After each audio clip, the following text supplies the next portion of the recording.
This is a demonstration of three-dimensional real-time scanning. So we have our model set up here, and on starting we have immediate data stream. So while it's rotating, it's constructing the full model in real time.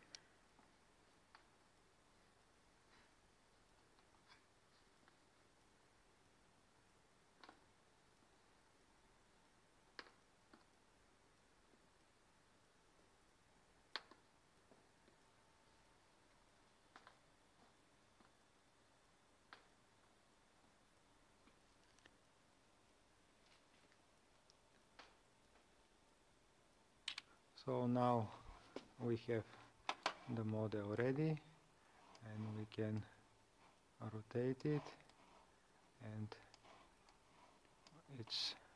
one can stitch multiple scans together.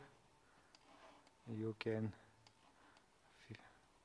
scan a room and edit or export in STL, OBJ formats and CAD formats. So thank you very much.